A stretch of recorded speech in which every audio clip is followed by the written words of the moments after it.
किसी भी देश के अंदर जो ब्लैक मनी का सबसे बड़ा सोर्स है वो है कैश ट्रांजैक्शन। तो इसी चीज को रोकने के लिए government time to time cash transaction पे काफी सारे रिस्ट्रिक्शन भी लेके आई है। अगर हमें कैश के ट्रांजैक्शन के लिमिट्स के बारे में समझना है तो हमें इनकम टैक्स के इन 4 सेक्शनों को समझना होगा। इन 4 सेक्शनों को हमें समझने की बहुत जरूरत है, जिसके अंदर हमें यह पता चलता है जो हमें कैश में क्या ट्रांजेक्शन करने हैं और कितना एक्सपेंस करना है, क्या लिमिटेशन है।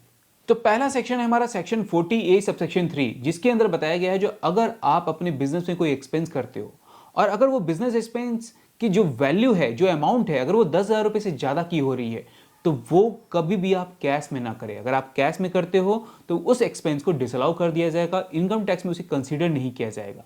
तो जब भी कभी आपका ऑडिट होगा, ऑडिटर आपकी उस एक्सपेंस को कंसीडर नहीं करेगा, उसे डिसअलाउ कर देगा, जिससे कि आपका टैक्स बढ़ जाएगा। तो ये आप हमेशा ध्यान रखें, जो कभी भी कोई कैश में अगर एक्सपेंस हो रहा है तो उसकी वैल्यू 10,000 से ज्यादा की नहीं होनी चाहिए। और अगर आपके एक्सपेंसेस 10,000 से ज्यादा के जा रहे हैं तो उस कंडीशन में आप अपना बैंकिंग ट्रांजेक्शन का यूज कर सकते हैं। इसके साथ ही जो दूसरा सेक्शन है एक्सपेंस से रिलेटेड, वो है सेक्शन 43 कि बताया गया जो अगर आप बिजनेस के लिए कोई एसेट्स परचेज करने जा रहे हैं और उसकी वैल्यू अगर 10,000 रुपए से ज्यादा की है तो आप हमेशा ध्यान रखें जो उसका कभी भी कैश में पेमेंट ना करें, क्योंकि उसकी लिमिट 10,000 की है। अगर कोई भी एसेट्स जिसकी वैल्यू 10,000 या उससे ज्यादा की है और उसका पेमेंट अगर आप कैश में करते हो तो वो डिसअलाउ कर दिया जाएगा, उसे भी कंसिडर नहीं किया जाएगा। तो हमेशा ध्यान रखें जो जब भी कभी कोई एसेट्स परचेज करने जाए और उसकी वैल्यू अगर 10,000 से कम है फिर आप कैश का यूज कर सकते हैं, लेकिन अगर 10,000 से ज्यादा जाए वो तो कभी भी कैश में पेमेंट ना करें।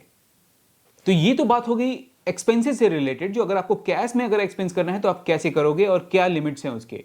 अब आते हैं हम बिजनेस ट्रांजेक्शन के बारे में। तो सेक्शन 269 ST में दिया गया है जो अगर आपको अपने बिजनेस के अंदर कोई कैश में ट्रांजेक्शन करना है तो उसका जो लिमिट है वो है 2 लाख रुपए का। आप 2 लाख रुपए से ज्यादा का कैश में ट्रांजेक्शन नहीं कर सकते, लेकिन इसके अंदर कुछ क्राइटेरिया बांटे गए हैं। वो क्राइटेरिया ऐसे 3 हैं जिसके अंतर्गत आपको रखना है अपना बिजनेस ट्रांजेक्शन का limit. In aggregate form a person in a day, in respect of single transaction, और थर्ड है in respect of transaction relating to one event और one occasion from a person. तो ये 3 बातें थी जिसका आपको ख्याल रखना है जो इस तरह के ट्रांजेक्शन कभी भी एक दिन में एक ही पर्सन के साथ कोई एक इवेंट से रिलेटेड होना चाहिए। लेकिन यहीं पे central board of direct tax ने ये क्लैरिफाई किया है जो जब भी कभी अगर आप बैंक से या पोस्ट ऑफिस से अगर कैश विड्रॉल कर रहे हो तो इसका लिमिट 2 लाख रुपए नहीं है। आप 2 लाख रुपए से ज्यादा भी कैश विड्रॉल कर सकते हो।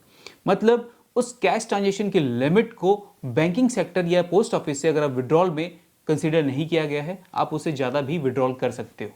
लेकिन अगर आप किसी तरह से डिफॉल्ट करते हो, अगर मान लीजिए आपने बिजनेस ट्रांजेक्शन में किसी भी तरह से डिफॉल्ट कर दिया, तो आपने कभी 2 लाख ना करके 2.5 लाख रुपए कर दिया, तो ऐसे केसेस में आपके ऊपर सेक्शन 271 DA के अकॉर्डिंग आपको सेम अमाउंट का पेनल्टी चार्ज किया जाएगा। मतलब आपने अगर 2.5 लाख रुपए का पेमेंट किया है किसी भी पर्सन को, 2.5 लाख रुपए से डिफॉल्ट किया है, तो आपके ऊपर पेनल्टी अमाउंट जो होगा वो 2.5 लाख रुपए का ही होगा।